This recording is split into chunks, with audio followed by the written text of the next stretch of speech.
Ser Podcast. Hora 25. Aimar Bretos.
Son las 10 menos 25 minutos de la noche, las 9 menos 25 en Canarias, y esta noche vamos a hablar de educación en Hora 25.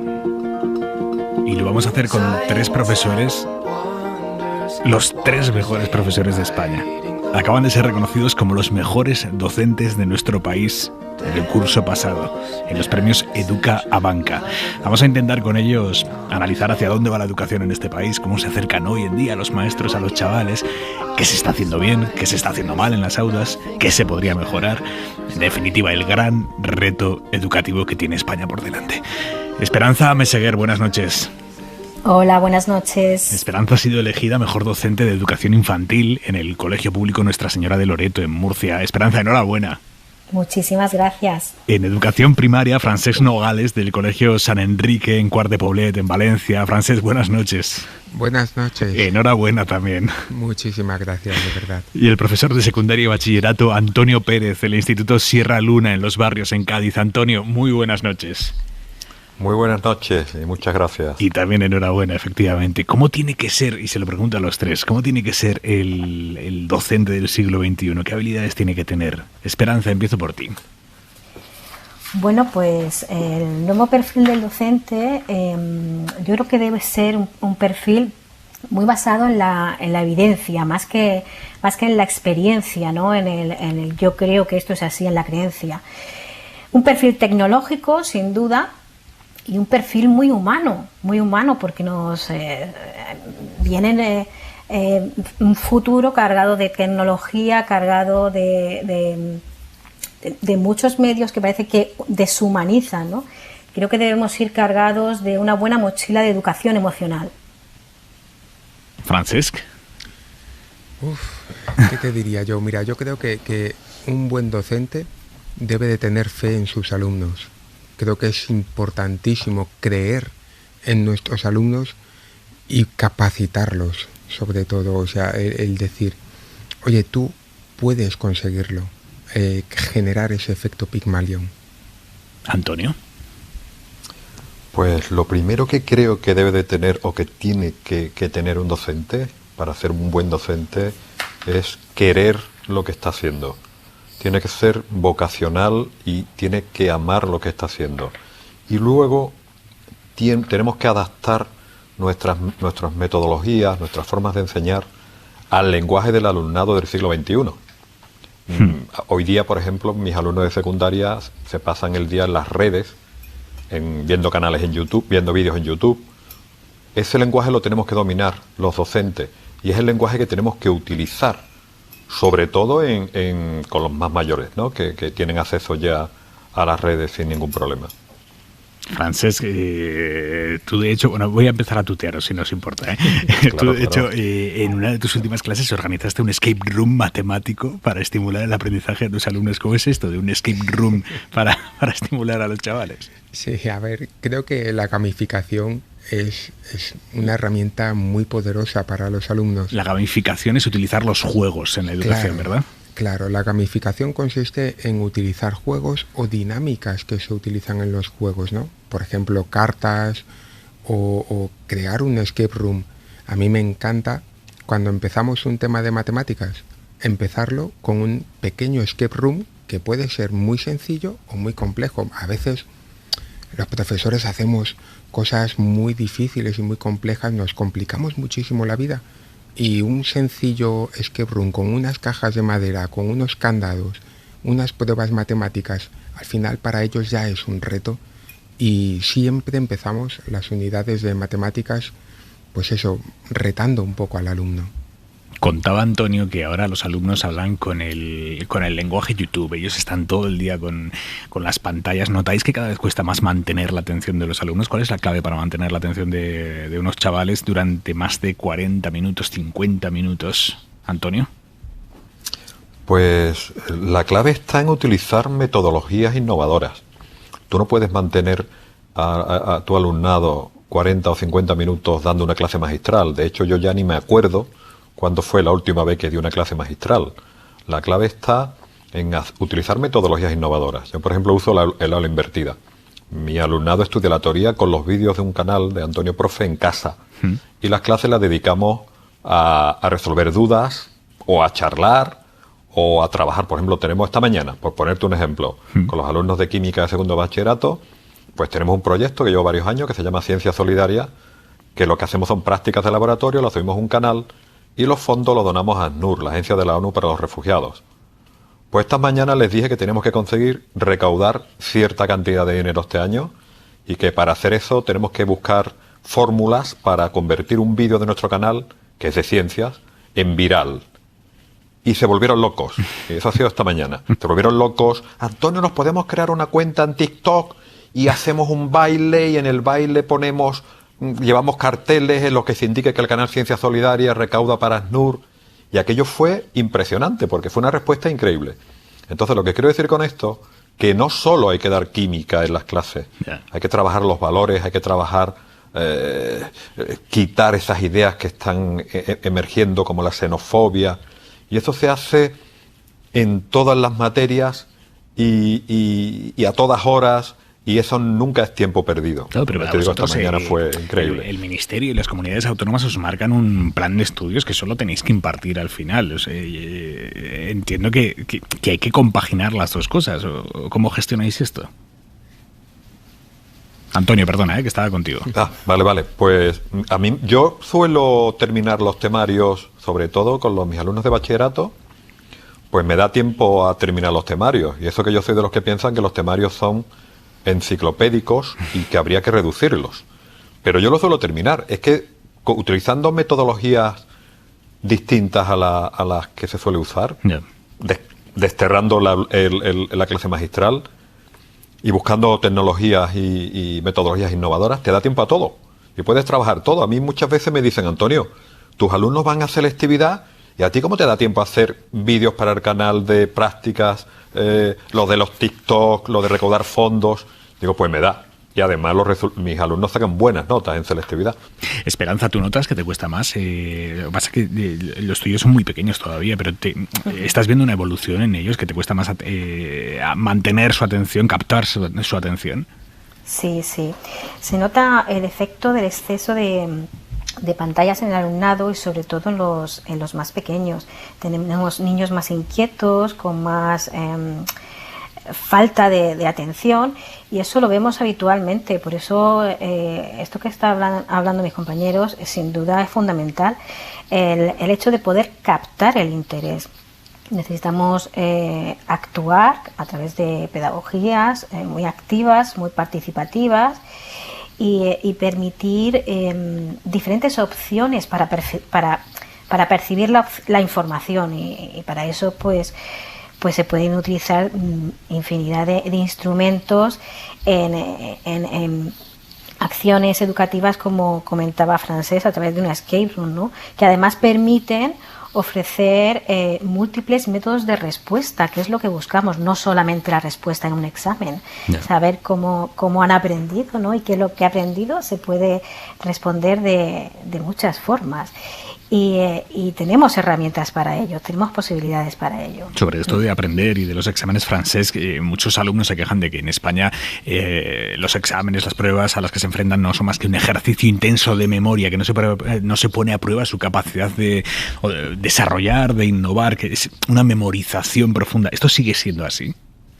Sigue siendo así en muchos sitios y te digo más, puede darse el caso incluso, porque yo lo he visto, de un profesor que ponga un examen en el que hay que utilizar una regla, hay que utilizar un compás, herramientas que los niños tienen que aprender a manejar, y diga, ay, no te ha dado tiempo a coger la regla, pues ahora no te dejo levantarte porque estás en un examen. Esto es absolutamente una locura. Entonces, lo que tenemos que hacer los docentes es darnos cuenta ya, empezar a comprender que el examen no es la única herramienta de evaluación. Existen rúbricas, existen dianas, existen muchas maneras en las que podemos captar y saber si el alumno domina o no domina esa información. Entonces, para mí es, creo que muy interesante que, sobre todo a nivel de evaluación, que se forme a los maestros para que dejen de pensar únicamente en la nota del examen. Porque al final los niños no son números. Tú piensas que evaluamos lo que están aprendiendo, pero el alumno también está aprendiendo fuera de la escuela. ¿Cómo evalúa un docente eso? Es imposible. Mira, quiero que escuchéis a la periodista de la SER, Gemma Jiménez, el otro día en el programa Buenismo Bien. Hace unos días se cumplió el aniversario por el fin de ETA y quiero hablar de una cosa porque, claro, a raíz de esto fueron muchos los comentarios en redes de lo típico de los jóvenes no saben quién es Miguel Ángel Blanco, no saben quién es Ortega Lara, los jóvenes de hoy en día no saben nada, básicamente. Entonces, yo quiero expresar mi rabia porque realmente si los jóvenes no saben quién es Miguel Ángel Blanco, no es porque los jóvenes no quieran saber quién es o porque no tengan interés, sino porque nunca llegamos a ese temario. Realmente, si los jóvenes no saben quién es Miguel Ángel Blanco, no es porque los jóvenes no quieran saberlo, sino porque el sistema educativo está o mal planteado o algo pasa ahí, porque, joder, algo que ha sido tan importante para la historia de España, que no se dé como se tenga que dar, como damos Isabel II, Fernando VII, que me sé toda la cronología, pero no, de esto, que es ayer, no. ¿Qué le decimos a Gemma, Antonio? Que tiene razón. Es lo que yo comentaba al principio, los temarios son enciclopédicos y además prácticamente intocables. Entonces, tenemos que cambiar. Primero yo reduciría los temarios y me dedicaría a charlar más con el alumnado, a hablar de actualidad. De hecho, yo lo hago. Tenemos que... Lo que pasa es que estamos encorsetados. El sistema educativo tampoco te deja mucho margen. Muchas veces uno plantea iniciativas y no sabe uno si estamos ahí en el límite de la legalidad. Pero ciertamente tenemos que reducir los temarios de alguna manera y hacerlos, digamos, completamente relacionados con el día a día del alumnado. Yo, por ejemplo, suelo poner siempre muchos ejemplos de la vida diaria en mis clases. Por ejemplo, cuando hablamos de química, de disoluciones, pues el ejemplo que yo pongo es el alcohol. Oye, cuando os tomáis, porque bebes, ¿no? Cuando te tomas un whisky, pues que sepas que el 40% que te estás tomando es alcohol, una disolución. Cosas que a ellos les llame la atención, ¿no? Entonces, esta niña tiene totalmente la razón. Muchas veces le estamos dando algo que a ellos no les interesa también. Ya son adolescentes. Y no es que no sepan quién es Miguel Ángel Blanco. Es que cuando yo era un crío, como no tuviera alguien que me lo contara, pues hay determinadas noticias que no te enteras, o historias recientes que no te enteras, pero porque no te lo cuentan. Ya. Con la LOMLOE, con la conocida como ley CELA, solo se va a poder repetir una vez en primaria y como mucho 2 en secundaria. En España ha repetido un 31% de los alumnos. A los 15 años el 31% de los alumnos ya ha repetido por lo menos una vez. En España se repite mucho, se repite poco, se repite bien o se repite ¿cómo? Francesc. Mira, yo creo que la repetición muchas veces, yo como maestro, ¿no?, me planteo la repetición como el salvavidas último que tengo para un alumno. Yo considero que un alumno que repite es un alumno cuya repetición tiene que ser efectiva, tiene que valerle. Si no, no sirve para nada. Es cierto que los datos y las estadísticas pues reflejan que en España tenemos un muy alto porcentaje de repeticiones. Yo creo que ahí hay un problema. Y hay un problema porque estamos evaluando en formato contenidos en vez de evaluar en formato competencias. Nuestros alumnos posiblemente sean competentes, pero como te decía antes, si yo no le permito a una alumna levantarse a coger la regla, evidentemente ese examen pues puede que esté suspendido. ¿Quién tiene la culpa? ¿La alumna que sabía hacerlo o yo? Porque te digo una cosa, en la evaluación, que es donde se decide el suspenso, normalmente en las juntas de evaluación de muchísimos colegios se habla más de los fallos de los alumnos que de sus aciertos. Se habla más del alumno que de la propia metodología que has utilizado, de los recursos que has utilizado, de qué has hecho tú como docente. Y creo que ahí es importante que empecemos a plantearnos un poco la autoevaluación del propio sistema. Antonio. Estoy de acuerdo. En secundaria, por ejemplo, y en bachillerato, la evaluación, por ejemplo, yo en mi caso, el examen es una herramienta más. Y una herramienta más que tiene un peso determinado, relativamente pequeño, un 60% y un 40%, el resto. Entonces, hoy día al profesorado, no a los maestros distintos, ellos son auténticos profesionales porque estudiaron. De hecho, yo creo que los maestros son la élite de nuestro sistema educativo. Del trabajo de los maestros depende el éxito de los profesores. Pero en cuanto a las evaluaciones, es cierto que nos falta formación, sobre todo a los profesores. Y normalmente evaluamos. Hay profesores, yo he estado en reuniones de evaluación en las que un profesor me ha dicho, fulanito, 6,735. Y te quedas tú como diciendo, Dios mío de mi alma, ¿cómo es capaz de determinar los conocimientos de fulanito con 3 cifras decimales? Eso es un disparate. O no, lo tengo que suspender porque tiene un 4,95. Claro, te quedas así como diciendo, bueno, esto tiene que ser una falta de formación. Una falta de formación que al final acaba sufriendo el alumnado. Pero sí que es cierto que yo veo cada vez que esto está cambiando.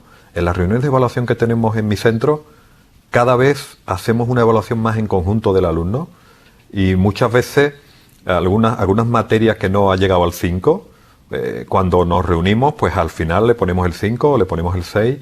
Y creo que yo sí estoy un poco optimista en este aspecto. Y hay mucho profesorado que ya no utiliza únicamente el examen para valorar los conocimientos del alumnado. Aunque obviamente sí que todavía queda mucho camino por recorrer. Esperanza, contigo los más pequeños comienzan su andadura escolar, que es lo más importante que deben aprender o que deben adquirir en esos 3 años de educación infantil. Bueno, pues se debe sentar las bases del aprendizaje, de un buen aprendizaje. Y esto no es nada fácil, porque buscamos que el niño desee aprender, disfrute aprendiendo. Y esto pues es a base de trabajo, de motivación, de mucho trabajo en valores y mucho acercamiento a ese proceso de aprendizaje y no al final, como lo que estaban hablando mis compañeros, que es precisamente eso, el examen o el resultado, ¿no? Buscamos que ame la literatura, que le guste leer, que sienta afecto por esto que es el aprendizaje, ¿no? Y que desarrolle esa mentalidad de crecimiento frente a una mentalidad fija, ¿no? En el que todos los obstáculos que se vayan presentando pues se conviertan en retos, ¿no? Y esas críticas en algo constructivo para seguir creciendo, ¿no? Y aprendiendo. Esa es la clave, yo creo, esa es la clave. Y mis compañeros estaban hablando de las evaluaciones cuando realmente se habla de los niños y de los alumnos y no se habla de esos instrumentos, de este trabajo nuestro que hacemos, ¿no? realizar una metacognición de nuestra enseñanza y sobre todo una metacognición del aprendizaje del propio alumno. Es él el que debe conocer cómo ha sido su forma de aprender, qué sabía antes de ese proceso de aprendizaje que hemos iniciado y qué sabe al finalizar ese proyecto de trabajo, esa unidad temática. Ese proceso de metacognición es fundamental de forma constante y hay muchos instrumentos para eso, como por ejemplo las rúbricas de aprendizaje, ¿no? Creo que Chema Lázaro decía que es como utilizar las rúbricas de aprendizaje para evaluar, es como tener una Thermomix y solamente utilizarla para batir huevos, ¿no? Las rúbricas de aprendizaje dan tantísima información sobre el alumno, sobre cómo es, sobre cómo aprende, sobre cómo está cambiando, cómo se está desenvolviendo en el grupo, en parejas, de forma individual. Creo que ahí tenemos mucho camino por recorrer en el tema de evaluación. Tenemos que dejarlo aquí. Esperanza Meseguer, Francesc Nogales, Antonio Pérez, muchísimas gracias a los tres y enhorabuena por el reconocimiento como mejores docentes del año y por vuestro trabajo, sobre todo. Un abrazo. Un abrazo. Un abrazo. Muchas gracias.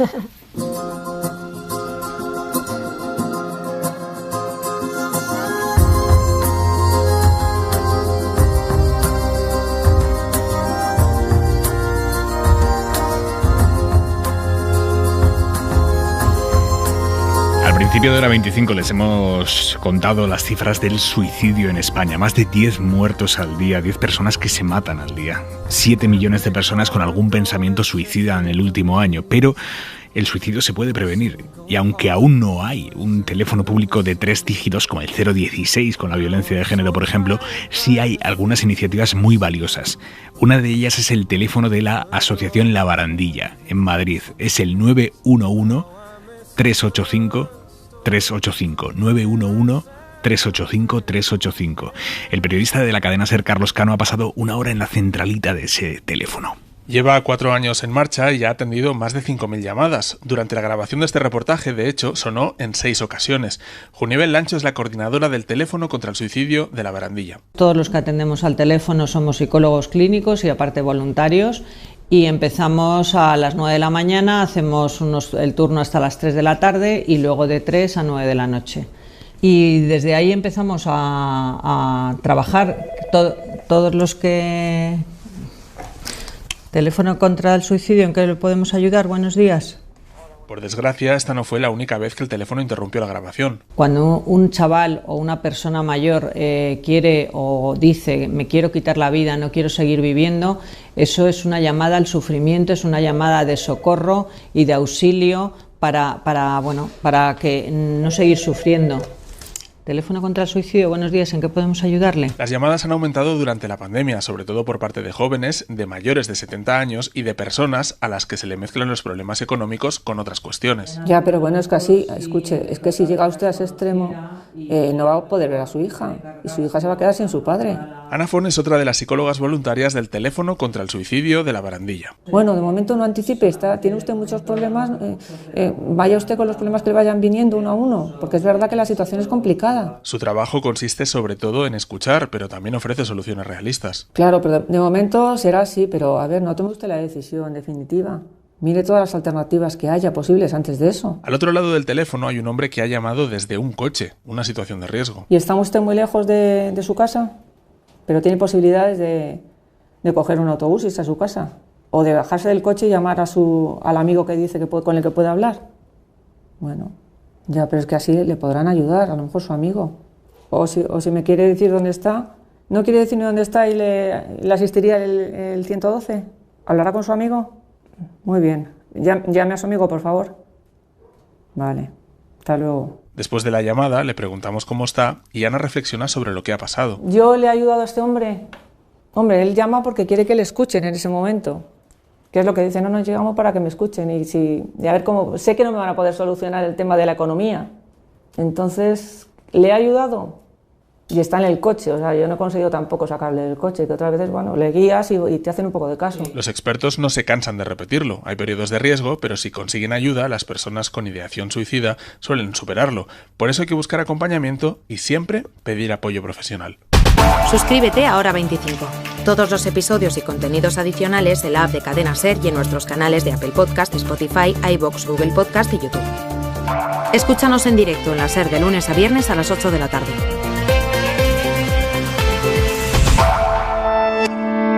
Cadena SER. La radio.